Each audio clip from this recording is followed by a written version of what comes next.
আসো আসো আসো। শোনো, এই যে বাড়ি ঘর দেখতেছো না, হ্যাঁ, এটা আমার দাদাই বানাইছিল। আমি তো এখানে মাসের মাস টাকা দিতাছি, বুঝছো? কিন্তু মাসের মাস টাকা দিতাছি, দেখো তো বাড়িটার পরিস্থিতি কি করছে। হ্যাঁ, এরা কি তাহলে কোনো খোঁজ খবর রাখে না? আমার দাদার বাড়ি কি পরিস্থিতির মধ্যে রাখছে, মাসের মাসের টাকা দিতাছি, অত চোখটা কাজের লোক না। কই রে, তোরা কই গেছস? এই দেখো, হ্যাঁ, কি সুন্দর সুন্দর রড, প্রতি মাসে মাসে আমি এত টাকা কই ব্যয় করলাম। হ্যাঁ, কই ব্যয় করলাম টাকাগুলো, দেখো কত সুন্দর।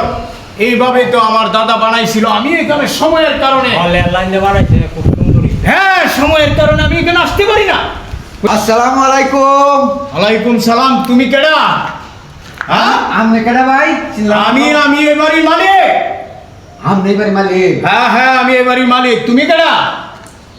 আপনার তো দেখছি না কোনোদিন।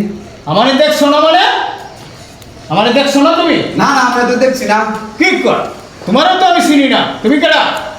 হেই বেটা, এটা তোর ভাই? হ্যাঁ, হ্যাঁ, আমার দাদা বানাইছে। দাদার বানাইছে। হ্যাঁ, এটা হিন্দুরার জমিদার বাড়ি আছি, বৈঠক খানা। এই নয় হিন্দুরা নাচ গান করতো, সেরিয়ান নাচাইতো, বাউল গান গাইতো। আমরা দাদারা গপ করছে, তুই না কস তোর দাদাই বানাইছে। হেই বেটা,